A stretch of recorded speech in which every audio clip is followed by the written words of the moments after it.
I'm glad you were not sad, and I'm glad you were sad all at the same time, Kurt. Well, Jon, I think that was awful. Then I would feel the need to spit. The 4-point shot was a fantasy of mine. I actually was waiting for you to break into song. You know me, always 100% confident my answer. I don't think it's offered in most karaoke catalogs. Pretty cool.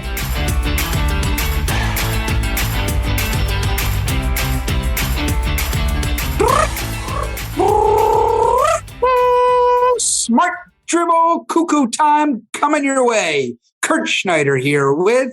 Why do I always feel your noises are like the start of a Three Stooges episode, Kurt? This is Jon Ellenthal. Hello, Kurt. Hello, everybody. So those noises are meant to reverberate into your marrow in a good way. It's like those, remember those tuning forks you used to have where you'd hit? I do. It's just an unusual way to start an episode. I always feel like I should spray you with seltzer when you're done. So, Jon, let's get into today's episode because I'm actually really eagerly anticipating what we learn, what we discuss, and what we proffer as thoughts. Don't you hate when people say actually, like you're actually really interested in this topic? Did I say I'm actually? You did. It's a prerequisite for this to work that we both be into the topic. I hate when people say that. Thank you for catching me on that. I am ready to talk about this. Why don't we tell our listeners what the topic is, Kurt? Sure. This is a cool topic. There are a lot of words we use today in a daily basis that meant something completely different 500 years ago. Yeah, like the opposite different in many cases, which is incredible how a word can completely reverse its meaning over the course of time. Well, I mean, think about it. There's one word that's done it over back and forth to bad. Be, cool, bad, exactly. Yeah. To be down on something or to be down with something. It's good, it's bad. It goes back and forth. They flip-flop like a fish on a pier, You brought the noises today. We don't even need a sound effects budget, Kurt, with you. All right, so we're going to talk about a bunch of words that mean something today and meant something either completely different and even possibly completely the opposite once upon a time. That topic is awesome sauce, Kurt. So I have a couple of things, but if that's one you want to start with, I can go there. I just want to point out that there are not a lot of 56-year-old men who use the term awesome sauce, but I thought it was a segue. Well, Jon, I think that was awful. Just awful. Oh, thank you, or not, depending on what century you lived in, Kurt. So today, the word awful means very bad or unpleasant. That's an awful odor. That was an awful presentation, correct? Bad, but I didn't think you meant it that way, Kurt. Well, let's think about it, right? The word awful, and I could be like, let's break it down. If we break it down into its two pieces, it actually means full of awe. So it has now become awesome. You're right. But it used to be used to praise things. Something was worthy or full of awe. It was the great thing. It was awful. Somehow we've screwed it up and something that was full of awe is now bad. And in many ways, the word awesome has replaced the original meaning of the word awful, which is why I took one for the team with awesome sauce. But you know what's funny about that?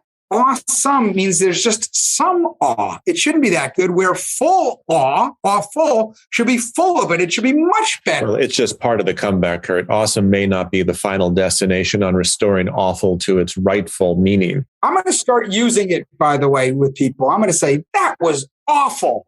And we'll hear what they say. And then I might get in trouble. You'll just explain that you were talking about olden days. And if you're dressed like a serf from the 1300s, I think it'll go a long way toward establishing your credibility. Or if I'm wearing a codpiece. A codpiece. So listen, if you want to be a method actor, and I know you do, then you got to do it. Yeah. After dinner last night, Kurt, did you feel sad? Actually, before you answer that question, what did you have for dinner last night, Kurt? Pizza, Jon. I love pizza. And after you were done eating the pizza, did you feel sad? No, I felt glad because I ate it. I loved it. If I felt sad, well, I felt sad that it was gone. I was hoping you would feel sad because while the word sad today, of course, means unhappy. Yeah. In Old English, and if you ordered from ye old pizza restaurant, yes. in Old English, sad actually meant satisfied and content, typically after a meal was completed. So you could have felt sated or satiated and content, but that would require feeling sad. So what happened? I think it's unclear how a lot of these words flip-flopped or changed their meaning so radically over time. It's just not clear. So we'll leave that as a homework assignment for our listeners today. I'm glad you were not sad, and I'm glad you were sad all at the same time, Kurt, because life is complex. I have one here which continues this thread of sort of the opposite, which we're going to get to the bottom of how this happened. Jon, there's a word now which is actually, with social media, it's out there big time, which is bully, right? I'm going to bully you. You get bullied on social media. Terrible. Bullying is terrible, and cyberbullying, which makes it easier, is just a scourge. And it's basically seeking to harm someone that you think is vulnerable, right? That's being a bully. What if I were to tell you that it actually has its roots in Flemish? And I would feel the need to spit. And it used to mean sweetheart. So a bully was not someone who picked on the vulnerable, but it was a sweetheart. And it comes from the Flemish word for basically saying, oh, my little round thing, which is mean bulek or bulek. And a bulek became a bully. And it used to be a sweetheart. A bulek was a sweetheart. But somehow I think, and here's what I'm thinking, it was a jilted lover who was upset and thought their sweetheart, their bulek, was someone who was vulnerable and became mean. And so therefore my sweetheart, my bulek, became a bully to me. All right. Well, I think your theory... 100% believe that's what it was. A jilted lover, my bulek became a bully.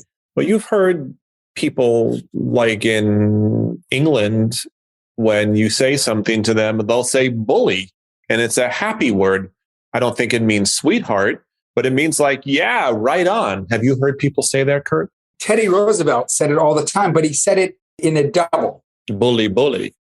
Yeah, it was never a single. It was always bully, bully. I've heard a single bully before. Wasn't there a song, bully, bully? I'm sure there was. I actually was waiting for you to break into song. It's actually woolly, bully.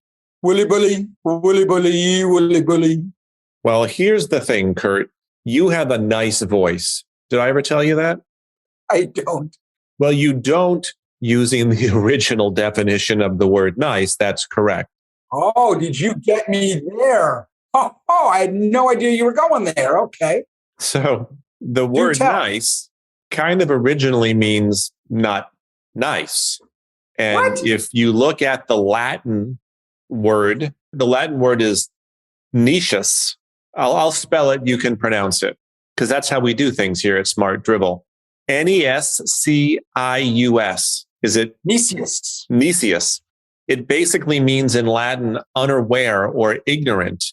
And when it became part of the English language back in the 1300s, it basically meant stupid or foolish. So while you have a nice voice, you will have to decide for yourself whether I'm referring to the Old English definition or the modern English definition. That's up to you, Kurt. Tell me what the Old English definition was again. Well, in Latin, it means ignorant.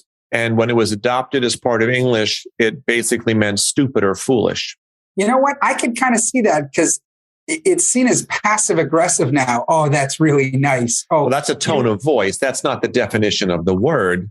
But you had a nice game out there, or nice try. Someone who's nice, it's a compliment. If you say it in a sarcastic, sardonic, facetious tone of voice, then you can change the meaning of anything without having to go through 800 years of human history. I think you're right on that.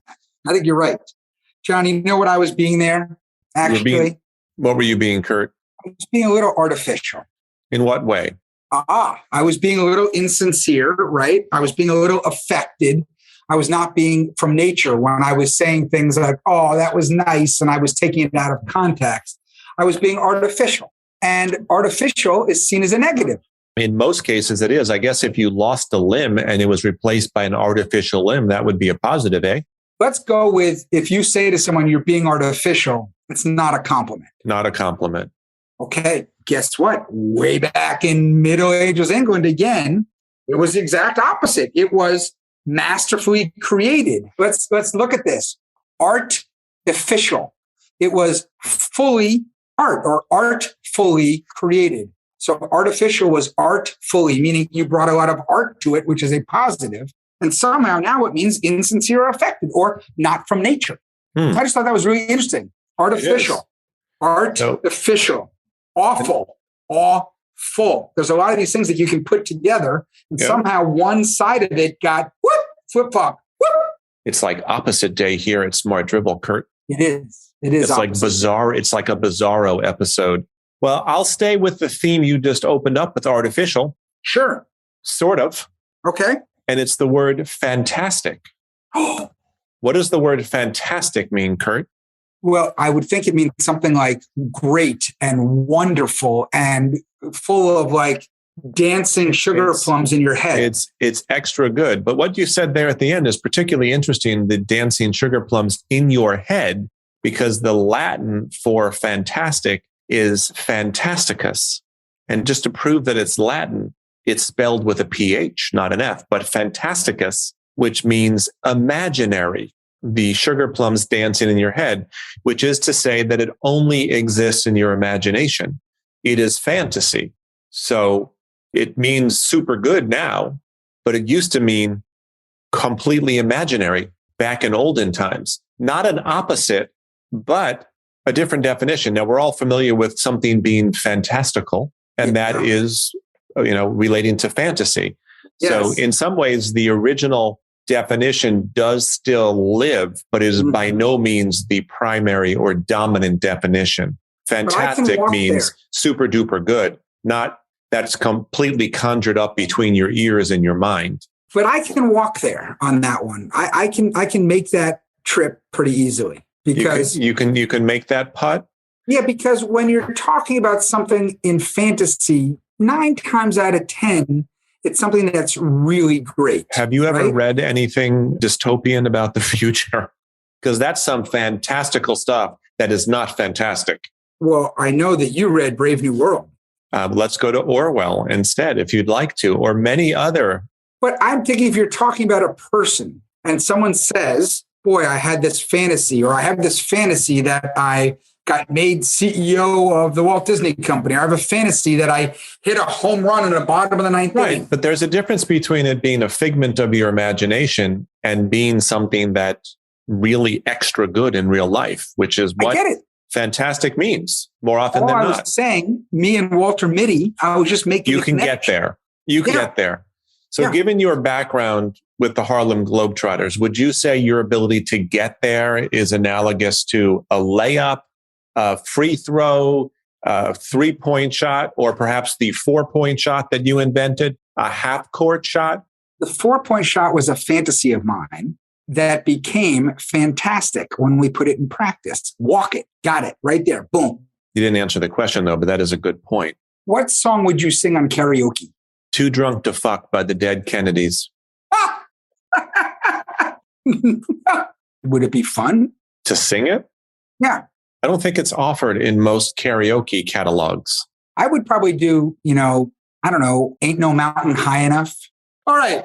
So let's keep on our words that used to mean something else. And let's go with, and again, this is not a direct opposite to your point. So now I'm sort of segueing with you. This is the word naughty. How many times did you say to your children, or how many times did people used to say to me, you're being naughty? I think it was said a lot more to me than it was said to my children. Naughty, of course, meaning bad or badly behaved, right? You're being naughty usually means bad behavior. Well, that's what Santa Claus taught us.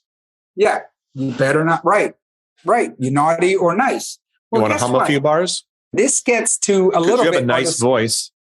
This gets to our discussion a little bit about the left-handed, right? How people are left-handed through time, gauche, sinister, right? All that stuff was put aside. Well, guess what? Poor people throughout history have gotten. Can I put a pin in sinister? Okay. So poor people, like left-handed people, through time have gotten bad, they've gotten screwed, right?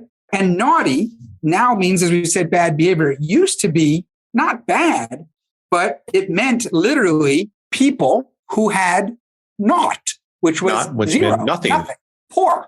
You were naughty. It wasn't that you were badly behaved. You didn't have anything. But of course, the haves versus the have-nots always want to make it seem like they are above reproach. And so therefore, people that are poor obviously are poor because they're badly behaved. And so the people naughty, see how I'm giving you the reason how this happened, became naughty and not. It's an excellent entry in today's podcast. Now, when the millennium turned to the new century, the 21st century, why were the first 10 years called the aughts as opposed to the noughts? Because they were beginning with the zero for aught. But doesn't naught mean nothing? Well, if you're sailing, it means nautical, means you're on the water. That's a different spelling, my friend. Doesn't matter. Are you dialogue with UE at the end or not? If I'm in Britain, yes, and I will also open a catalog with a UE at the end if I'm in Britain, but not if I'm here in the US. And both of those words, I think I put the UE because I think they're dying for it. They're hanging out there. They're short. They have naught. If they Did you spell color, COLOUR, just because you like it? That needs it. It's very subjective. I asked you to put a pin in a word before. What was it? Sinister. Correct. I'm going to talk about how the word villain has changed in meaning over time. Again, not a flip-flop, not an opposite, not a direct opposite. No. But we know that a villain is a sinister person, an evil, bad guy. However, in Old English, it really referred to anyone who worked on an estate, like a laborer. Yeah. Why were they called villains? I'll tell you why. Because they were of the village. They were not of the manor. So they were people that lived in the village. They were villains. I'm inclined to think you're actually telling the truth this time. Can you confirm? Well, I mean, that's what I'm assuming. And yes, I know that. So you're going to go with, yes, that is the reason. I'll lock it in. Okay. 100% confident in your answer? You know me, always 100% confident in my answer. Yes, because you went to an Ivy League school. So often wrong, never in doubt. With a lot of confidence. Aren't you fantastic? From the village. Yes, keep going. That's why they were called villains. I hope you're right there, because that would be a good explanation. Yes, so keep going. About what? The villains, yes. Oh, that's the whole story. It was in Old English, it means anyone who worked on the estate. But you started with sinister. Villain is a sinister person. Oh. Did you forget what we're talking about? No, I thought you were going to tell me about sinister, but you got to villain. All right. I'm going to give you one now that you are going to regale our audience with, because you've actually alluded to this in podcasts past, but now we're going to bring it up because it's so apropos. It has a silent S at the end of apropos, by the way. Okay. People think that word is funny and don't know how to spell it. It's apropos. So anyway, this word goes all the way back to Greek mythology. Ooh. So there was a great architect engineer, and his name was? Daedalus. Yes. And besides making wings that melted in the sun on his son, he also designed what? Can't think of the word that the Minotaur was in. Labyrinth.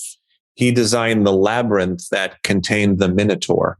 Okay. So when Hercules had to go down there, he was given something to help him get through there. A can of whoop-ass. A ball of yarn. Okay? To help aid him, to give him hints to get back. Put a pin in that for a second. John, I tell you about the word clue. The word clue means hint, right? I'm going to give you a clue. I'm going to give you a hint to help you get through something. It actually used to mean a ball of yarn was a clue. And does that tie directly back to the story of Hercules and the labyrinth? Hercules was given a ball of yarn to get out as a clue, as a way to, not as a clue, as hints to get there. Hence, the ball of yarn became synonymous with a hint. Clue. Pretty cool. That is a cool cool meaning one. Good, not bad. We're back up to that now. That was not naughty because it was filled with good stuff. Here's one. I hope that your story about villain and village is correct because I don't want to think of you as a cheater. A cheater, of course, is someone who deceives, who tells lies, who tricks people, does bad things, right? Morally reprehensible. But back in the olden days, when there were kings, there were royal officers of the king who were called escheats. Okay. And their job, well, the job of the escheats was to acquire the property of anybody in the kingdom who died but did not have heirs, because the rule was if you died and didn't have heirs, your property would revert to the king. And the royal officers, the escheats, were the ones responsible for making that happen. However, some of these guys and some of their methods were not so upstanding. And ultimately, the word became synonymous with someone who lies and cheats and tricks and does bad things. Now, believe it or not, in the US, there are still laws, which I think are probably 100 years old, called escheat laws, that say if someone has property that they don't claim, then the property reverts to the state. So that's why people in our government are cheaters. So the people, the original thing, and this is very interesting. These the royal officers, yes. Yes. So what they're saying is these guys were morally bankrupt. Well, the way they went about their business was not so honorable, Kurt. So they kept it to themselves and didn't tell people. It's like, hey, King so-and-so, this person left it to someone, don't have it, and they keep it themselves. But what's cool is that these guys were probably bad, not all of them. And that's how these escheats became cheats and it became a bad thing. That's really cool. I agree with you. I get that. Now, remember also what happened in those times with the king. We know it from a previous podcast, but if you wanted to procreate and you were a villain, you had to ask for permission of the baron, the king, the lord of the manor. And if he granted it, you were allowed to fornicate under consent of the king. And there was born the F word. All right, John, this is too much for my brain. We need to wrap up here because we got another one. Good, because I'm done. My brain can't take it anymore. Do you consider yourself a guy? Yeah, I'm a guy. Yeah, I'm a guy.